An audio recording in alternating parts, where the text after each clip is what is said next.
Oh, hey, pal.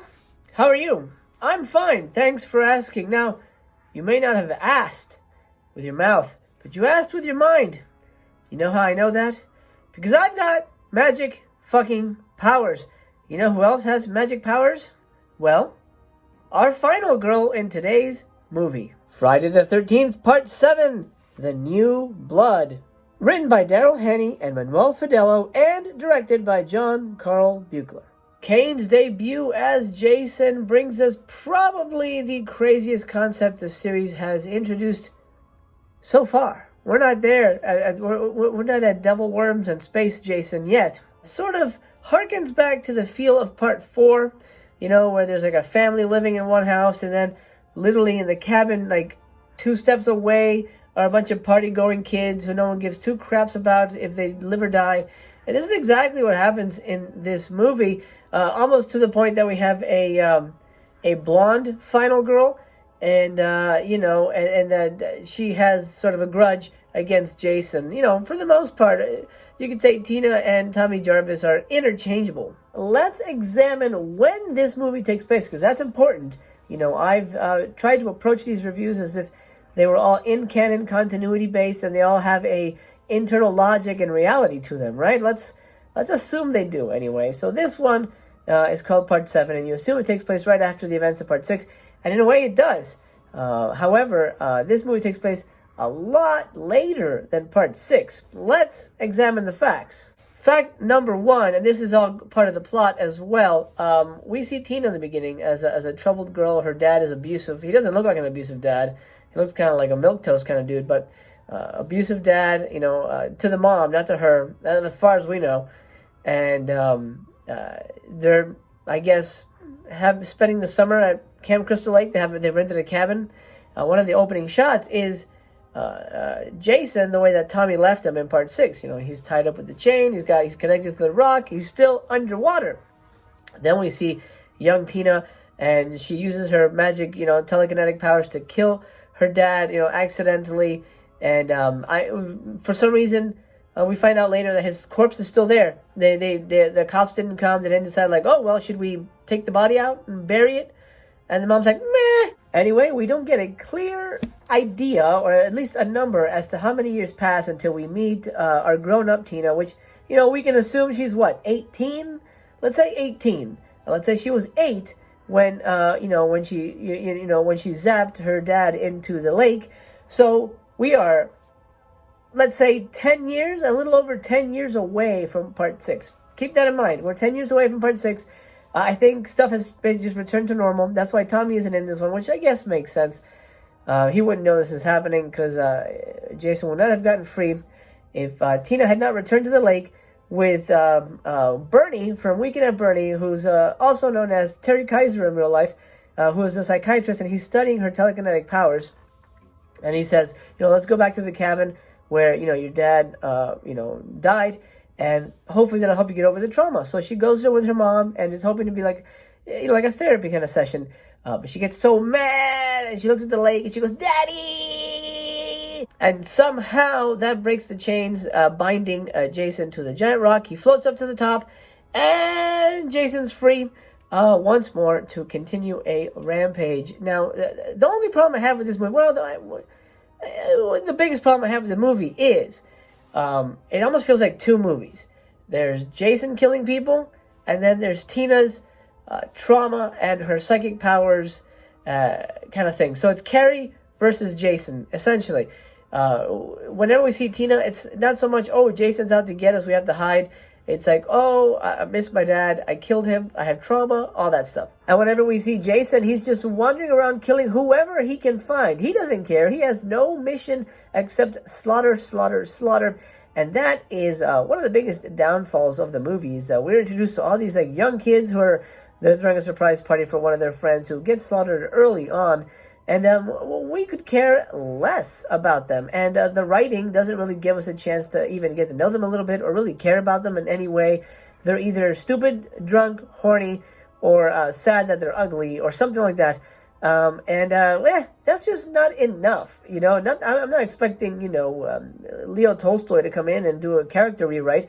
But, Part 3 did a good job. Part 6 does a good job.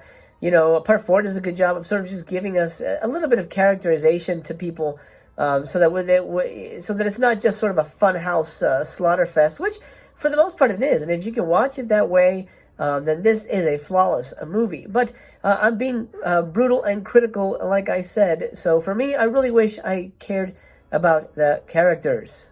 Let's get to the kills, my dude. This one boasts 16 dead bodies. That is not a series high, of course, but it doesn't matter because for the most part, we're here for the special effects, psychic battle at the end. That's really where the money is.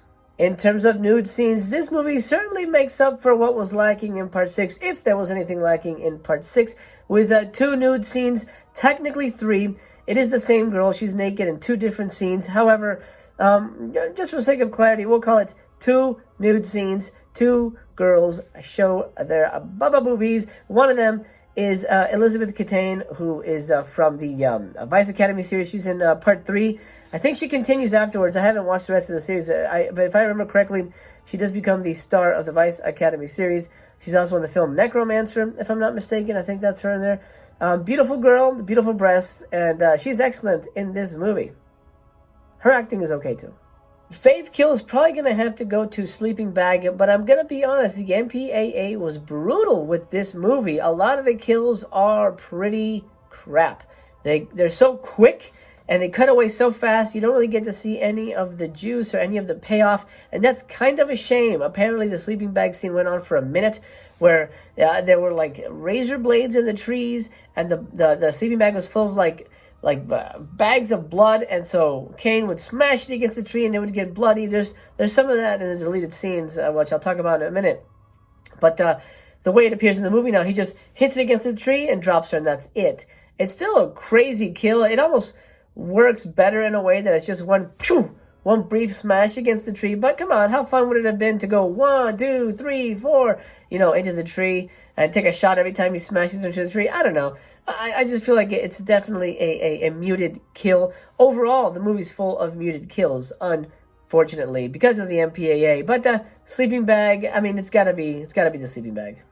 Our final girl this time around is the lovely Tina, played by Lar Park Lincoln, and I gotta say, she does a fantastic job. This is kind of an interesting character for the Jason franchise. She's, a damaged individual. She has a lot of sorrow, a lot of guilt on her shoulders. She's carrying a lot of baggage.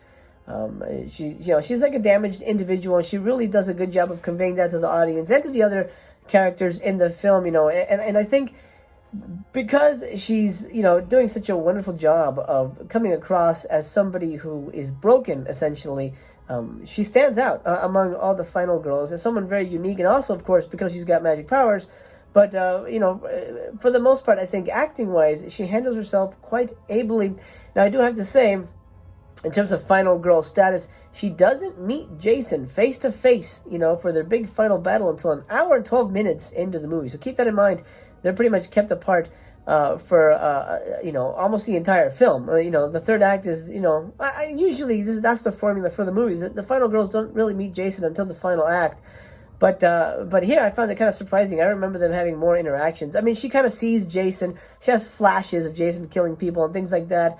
So I guess there's a little bit of flavor of that. But in terms of like active final girl status, that really comes in an hour and 12 minutes into the film. Fave line goes to Maddy. I gotta be honest, the writing here was not as good, not as witty, not as sharp, not as interesting, not as memorable as certainly Part 6 or any of the other ones, to be honest. So I'm sort of pulling this one out of my butt, so to speak. Maddy, after giving herself a makeover, she says, need a little touch up my ass. That may be a paraphrase, but you get the idea. Need a little touch up my ass. Kind of like that about the character. We get to know something small. It's the only character we really know anything about, that she feels ugly and she feels less than, and she wants to kind of pretty herself up so she can fill her, lady parts with man parts. This one also boasts 1 cat scare, and I gotta be honest, it is a dumb-ass cat scare. Ridiculous. The cat is in the closet, and Elizabeth Catane opens the closet, and a cat falls out. Why was a cat locked in the closet? Who did that? There was never a cat in the movie before. Has the cat been locked in there for weeks? I'm going to be brutally honest, and I'm going to give New Blood 2 stars. Now, I mentioned that I'm going to be quite harsh with these reviews. I think it's kind of fun to dig in deep and really examine the film as a whole and in the context of the franchise, not just say, oh, yeah, a couple of people died and it's awesome, 5 stars. I want to give you as in-depth and unique a review as possible. So I'm being very harsh and very critical with the film, and I think 2 stars is what it deserves, namely because the kills are very weak. I think the MPAA really did a disservice to the film. The fodder is very bland. The psychic fight is a little Home Alone-ish. Kind of feels like Home Alone with Jason. And the ending is, there's a great explosion. I really love that big epic explosion. That was a great special effect, great action moment. It looked fantastic. But the finale, how Jason is taken out, spoilers for anybody who doesn't know yet, Tina's zombie dad, who's not really a zombie in this version, apparently had another cut where he was actually full zombied out, jumps out of the water with Jason's chains, grabs Jason and pulls him back into the water, and that's the end of the movie. That's a shit-ass ending, if you ask me. That's just dumb. That's a super cop-out ending, and I know from listening to the special features that John Carl Buechler, that is a mouthful of a name, was not happy with the ending, and of course in the cuts and things like that, and that's what sucks about making a studio movie. But the finished product is a little unsatisfying for me, and I think 2 stars is really what it deserves. I do love the telekinetic element. I don't have any problems with that. I think that's actually a really cool concept. I think Kane is, a really good Jason. I love the exposed spine. When we see him walking from behind, you see Jason's exposed spine. That's a great detail. Awesome detail. I wish the kills were a little better. I wish I cared a little bit more about those that died. And I wish Tina was more active in the bringing down of Jason. I mean, you could say she used her psychic powers to revive her dad, and that's probably what happened. But I feel like if you're psychic, you can go 11 on his ass and, blow him up from the inside out, or make him go, turn him into a scanner, and he blows up or something. Now that would have been a phenomenal, that would have been like the ultimate ending. I think everybody would be like, oh, remember the ending of part 7 where Jason scans? Holy crap. In terms of lore, it's back to Crystal Lake again. Forget Forest Green. I saw 2 signs in the movie that 100% say Crystal Lake. So did they, after Tommy drowned Jason, like, hey guys, it's over, I drowned him. He's still in the lake. But I think we're good. Let's change the name back. And they're like, yeah, awesome. Number 2, it is established that Tina's magic powers have squeezed Jason's mask so deeply into his face that it cracks right down the middle, explodes off of him, and is destroyed. Remember that. The mask is destroyed. At the end of the movie, one of the last shots is we see like a sheriff or some cop pick up the 2 halves of the mask. So the mask is destroyed. I don't remember part 8 very well, but I don't think he goes to a hockey store to buy a new one. This disc comes with a behind-the-scenes doc called Jason's Destroyer. It is about 15 minutes, and it's all about, the making of the film. They interview John Carl Buechler and Kane and Lar Park Lincoln and a few other members of the cast. It's very informative. I do highly recommend it. There's another really fascinating featurette called The Truth About Telekinesis. It's about 7 minutes, and it interviews a psychic and a paranormal researcher, and they talk about the reality of telekinesis. Really interesting stuff. I highly recommend that one as well. Another feature here, which I don't really recommend, it's a little under 3 minutes. It has Elizabeth Catane and the actress who played Maddy, Diana Barrows, something like that. I apologize if I got her name wrong. They team up for a makeover, sort of a tongue-in-cheek thing, where the character of Maddy decides to show her, hi, I got a makeover, now it's time for you to get a makeover. So if you like, makeovers on 40-something-year-old women, yeah, this is good stuff. Then you get Slash Scenes, which is a compilation of deleted scenes. It's nearly 15 minutes of stuff. It is a work print, so it's a little scratchy and dark and kind of hard to see at times, but it does have the extended kills as well as the alternate ending for this film right here. There's 2 commentary tracks on this as well, and they both feature John Carl Buechler and Kane Hodder.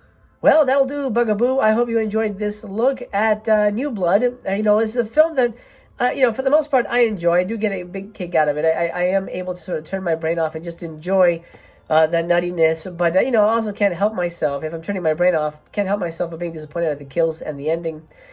That's really a bummer. I mean, we haven't gotten to the ending of part 8 yet. Woo boy, stay tuned for that one. Well, I've got to go douse this campfire before it burns the silver screen down. I hope this review has found you happy, healthy, and well, my friend. Until we meet again, remember, Jason is out there somewhere, so lock your doors and bolt your windows. This has been your friendly neighborhood Master Chaos, and you have been entertained.